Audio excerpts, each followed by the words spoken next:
লাউ গাছে পুরুষ ফুল বেড়ে গেলে বা ফুল আসা বন্ধ হয়ে গেল অথবা ফুল ঝরতে থাকলে আবার অনেক সময় দেখা যায় লাউ একটু বড় হলে ফুল আসা একেবারে বন্ধ হয়ে যায় এবং যদিও আসে সেটা পুরুষ ফুল আসতে থাকে।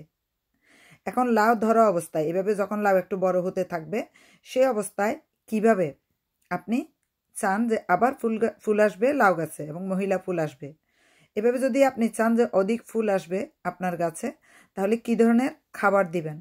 যখন গাছে ফুল আসতে থাকে তখন এক ধরনের খাবার দিতে হবে, তরল খাবার, যেটা দিলে খুব সহজে অনেকগুলো ফুল আসতে থাকবে। আবার আপনি 3 থেকে মাত্র 5 দিনের ভিতরেই দেখতে পাবেন অতিরিক্ত ফুল আসা আবার শুরু হয়ে গেছে, যদি আপনি বাসায় তৈরি লিকুইডগুলো ব্যবহার করতে পারেন। আমরা যারা দেশের বাহিরে থাকি সেখানে কিন্তু বাংলাদেশের মতো এত ধরনের সার বাজার থেকে ফ্রিলি কিনতে পাওয়া যায় না। আপনি এখানে টাকা দিলেও কিন্তু বিভিন্ন ধরনের কীটনাশক সার কিনতে পাবেন না।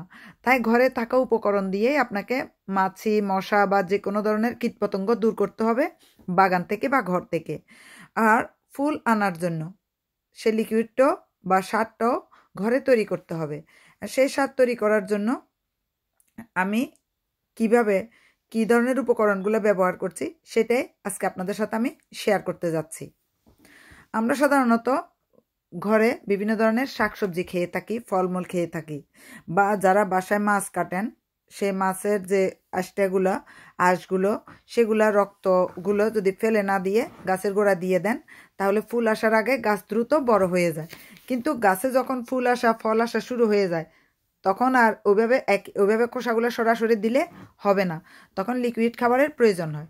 এই যে দেখতে পাচ্ছেন ঘরে যখন আমার শাকসবজি থাকে অনেক সময় ফ্রিজে বেশি থাকার কারণে দেখা যায় খাওয়া হয়নি, ব্যস্ততার কারণে রান্না হয়নি, তো দেখা যায় সেটা আর খাওয়ার মতো থাকে না। বিশেষ করে ব্রোকলি খুব তাড়াতাড়ি নষ্ট হয়ে যায়।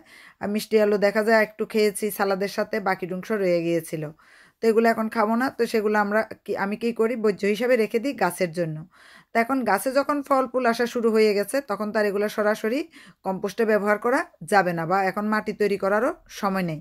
তবে আরেকটা ভিডিওতে দেখাবো এক ফসল পাওয়ার পরে সেই মাটিগুলো কিভাবে আপনারা আবার শক্তিশালী করবেন বা অন্য ফসলের জন্য তৈরি করবেন। এখন আপনারা দেখতে পাচ্ছেন এই যে খাবারের যে অংশগুলো বা যে সবজিগুলো বাজারে অনেক সময় দেখা যায় নষ্ট সবজিগুলো ফেলে রাখে বা কম দামে দিয়ে দেয়। যারা সাধারণত লন্ডনে থাকেন দেখবেন বাজার স্ট্রিট মার্কেটগুলো যখন বিকেলবেলা বন্ধ হতে থাকে তখন যেই শাকসবজিগুলো তারা ফেলে দিবে সেগুলো অনেকগুলো কম দামে দিয়ে দেয়। 1-2 পাউন্ডে অনেকগুলো শাকসবজি আপনারা নিয়ে আসতে পারবেন, বিশেষ করে বাগানের জন্য, খাওয়ার জন্য না। আমি সেটা করি। বিভিন্ন ধরনের ফল সবজি দেখা যায় বিকালবেলা অফিস শেষ করে আসার সময় যদি আপনি নিয়ে আসেন সাথে করে, তাহলে সেটা আপনার বাগানে কম্পোস্ট হিসেবে ব্যবহার করতে পারবেন। যেটা খাওয়ার জন্য কিনবেন সেটার দাম বেশি থাকে, বিকালবেলা তারা যখন দোকান বন্ধ করে তখন এগুলা পরের দিন আর বিক্রি করতে পারবে না, তাই অনেকগুলো একসাথে কম দামে দিয়ে দেয়। তো আমি দেখেছি আমার মতো যারা ওই সময় ওই জিনিসগুলো কিনে নিয়ে আসে সেগুলো বাগানেই ব্যবহার করে, যাদের অ্যালটমেন্ট আছে ওইখানে দিয়ে চলে আসে। এখন আমি দেখেন এভাবে শাকসবজিগুলো বোতলে রেখে এভাবে পানি দিয়ে রেখেছি, এটা দেখবেন 24 ঘন্টা পরে এই পানিগুলোর রং পরিবর্তন হয়ে যাবে। আর যদি 1 থেকে 1.5 সপ্তাহ এভাবে ভিজিয়ে রাখেন তাহলে এখানে সবগুলো ওই যে খোসা, বিশেষ করে পেঁয়াজ রসুনের খোসা, খাবারের খোসা, সবগুলো কিন্তু লিকুইড আকার ধারণ করবে। একটু জাকে দিলে সবগুলো পানির সাথে মিশিয়ে যাবে। এখন আমি এখান থেকে কি করব, পানির মধ্যে এই যে দেখতে পাচ্ছেন এখান থেকে পানি ব্যবহার করব। এটা সরাসরি আমি গাছের গোড়ায় দিব না, পানির সাথে মিশিয়ে দিব, কারণ এখানে অনেক পুষ্টি। আবার দেখা যায় এগুলো 3 থেকে 4 দিন পর পর দিতে থাকবেন।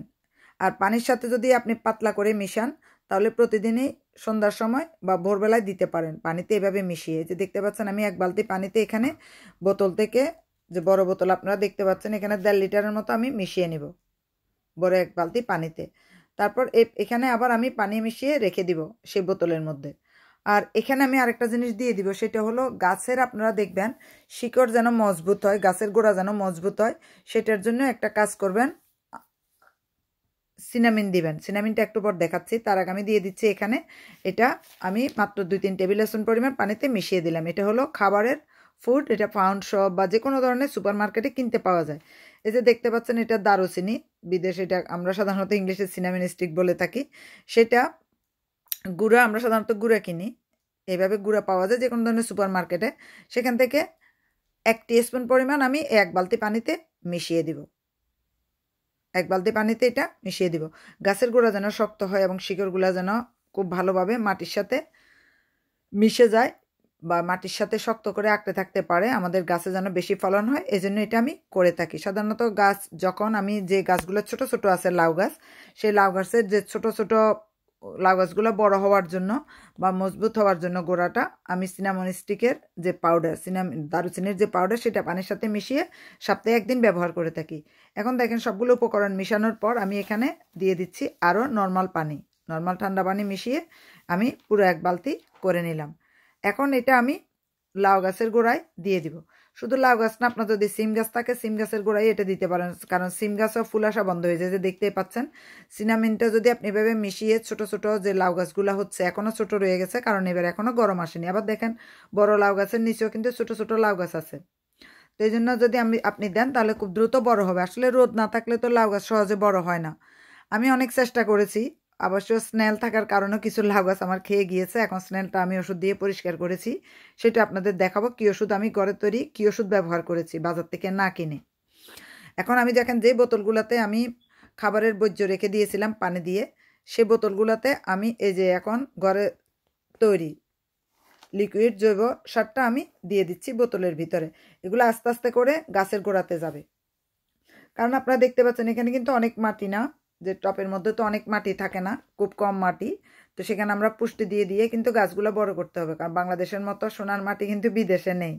আর এই মাটিগুলো তো তেমন কোনো পুষ্টি থাকে না, পুষ্টিটা আমরা নিজেরাই তৈরি করে করে দিতে হয় গাছের গোড়াতে। এভাবে গাছের গোড়াতে ভোরবেলা অথবা সন্ধ্যাবেলায় আপনারা দিয়ে দিবেন। তো সন্ধ্যাবেলায় যদি দেন তাহলে রাতের বেলা দেখা যায় কি, সকালে যখন উঠবেন তখন আস্তে আস্তে দেখবেন যে ফুল আসা শুরু হয়ে গেছে। বেশি দিন লাগে না, আপনার 3 দিনের মধ্যেই এই ফুলগুলো আসতে থাকে। তো 3-4 দিন পর পর বা সপ্তাহে 1 দিন চেষ্টা করবেন এভাবে লিকুইড সার দিতে। এখন আর ঘরের যে খোসা, খাবারের খোসা বা খাবারের বর্জ্যগুলো আর গাছের নিচে দিবেন না, এখন এগুলাকে পানিতে মিশিয়ে মিশিয়ে লিকুইড তৈরি করে তারপরে দিবেন।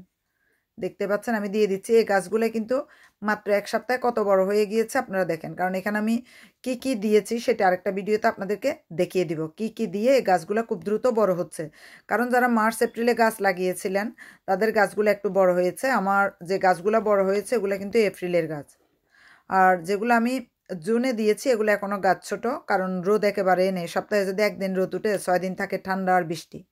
তো এবার দেখতেই পাবেন আপনারা কয়েকদিন পর আমি আপনাদের দেখাবো কত ফুল এসে গেছে। যে দেখতে পাচ্ছেন আগে ফুল বন্ধ হয়ে গিয়েছিল, আমি লিকুইডটা দেওয়ার পরে অনেক ফুল এসেছিল। তো সেখান থেকে দেখলাম মহিলা ফুল বেশি এসেছে, অনেক লাউ হয়েছে। তো আমি আবার আজকে যেহেতু দিলাম 3 দিন পরে ভিডিও করে আপনাদের দেখাবো যে ফুল আবার কতগুলো এসে গিয়েছে গাছের মধ্যে। এভাবে লাউ পেতে আপনারা অবশ্যই এই লিকুইডটা ব্যবহার করবেন। যে কোনো ধরনের লাউ তো অনেক ধরনের হয়ে থাকে। আর ভালো লাগলে অবশ্যই কমেন্ট করে জানাবেন। ধন্যবাদ আপনাদের সবাইকে।